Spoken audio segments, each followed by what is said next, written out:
Wow. What's up? I just bought and financed a car through Carvana in minutes. You?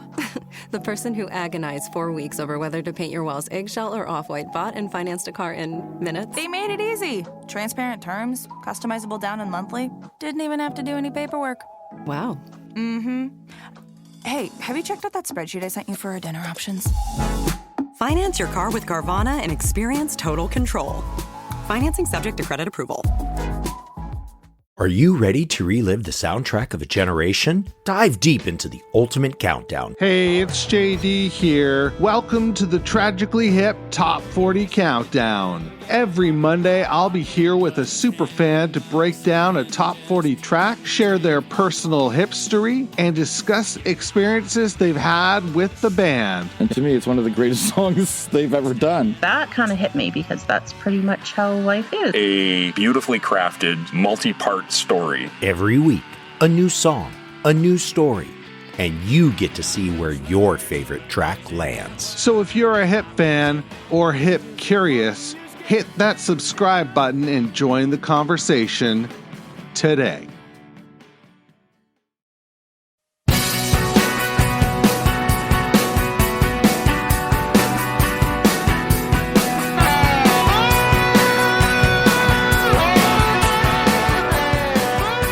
Hey, it's JD here, and welcome to the Tragically Hip Top 40 Countdown. It is my absolute pleasure to be here with you week over week, where we're counting down 40 essential tracks by the hip that you selected with your very own top 20 ballots. I then tabulated the results using an abacus and a psychic ferret that only communicates in riddles about tax evasion. And that's how they always get you. Rico, baby. Rico. How will your favorite songs fare in the rankings? You'll need to tune in every week to find out. So there's that. This week, I'm joined by Tragically Hip superfan, Yannick from Toronto. Yannick, how are you doing, man? I'm good. I'm doing great. How are you? I'm really good. Yeah, Awesome. This is a lot of fun. So I want to welcome everybody to the first episode, and I want to welcome you to the first episode. We're celebrating here because this is the kickoff. Of course. Yeah. Very exciting. Thank you for having me. This is an honor. I'm happy to kick it off and with you. And like we said before, no pressure, let's just have fun. That's right. We're just talking about our favorite band here. We're just Exactly. two pals talking about our favorite band. All we need is a pint and a table between us, really. Totally. I mean, I've got a table in front of me. I've got a pint of water, if that works. I've got, yeah. Well, what do you say we get right into things? The format of the show basically is going to be me talking to a guest about their Tragically Hip origin story. And I'm really curious to hear yours, Yannick from Toronto. Let's do it. Yeah. Should I just jump right into it? Jump right in. Okay.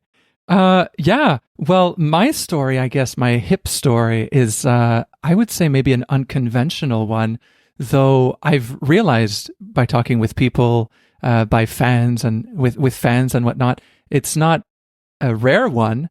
I was not really into the hip at all when I was growing up, when I was younger. I know. Shocking. I came to them kind of later, more recently. Of course, kind of during their last tour. It was covered everywhere, and you could see it on the news. I was kind of forced, maybe, or encouraged to learn about them, and I'm thankful I did. And then since then, it's kind of been a love story since. But yeah, so definitely unconventional, I think, and interesting that I'm the one maybe kicking it off. But yeah, I told myself I'd chat with you, and I would not be ashamed of my own unique story. Oh, of course not. Well, I want to know though. I want to start at the start. I want to know what the process of hipicizing yourself looked like. You know, people listened to Getting Hip to the Hip a couple years back, and they heard me indoctrinate Tim and Pete. Mm-hmm. What did you do to, get it in your blood?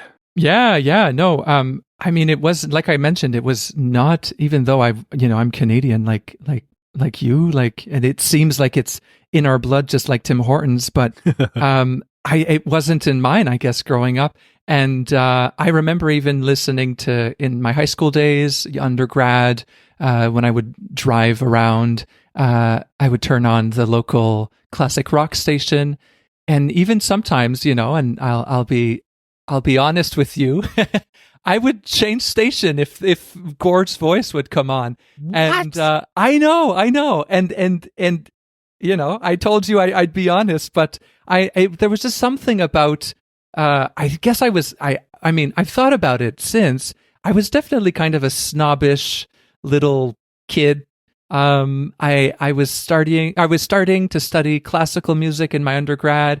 I think I was, my head was, though I do come from a rock background, I was really into the 70s stuff and the 60s, but there was just something about, I don't know if it's kind of the culture that was presented around maybe the hip, this kind of, the people often quote the bro culture that came. And I really didn't identify. What I did identify with was that lyric in Fireworks where he said, you didn't give a fuck about hockey. Well, that resonated with me because that also wasn't really in my blood. I've always been kind of more of an artist than a sporty person. Yeah, sure thing. Hey, you sold that car yet? Yeah, sold it to Carvana. Oh, I thought you were selling to that guy. The guy who wanted to pay me in foreign currency, no interest, over 36 months? Yeah, no. Carvana gave me an offer in minutes, picked it up, and paid me on the spot. It was so convenient. Just like that. Yeah? No hassle. None. That is super convenient. Sell your car to Carvana and swap hassle for convenience. Pickup fees may apply. Now Taxes is 100% free when you file in the TurboTax app if you didn't file with us last year. Oh, yeah? Yeah, just do your own taxes in the app by 2/18. What if I have lots of forms? All good, all 100% free. What if I had 3 jobs? Still 100% free. What if I once saw Bigfoot? That has nothing to do with taxes, so still 100% free. Now that's what I'm talking about. Now this is Taxes. See if you qualify in the TurboTax app. Excludes TurboTax Live, must start and file in app by 2/18.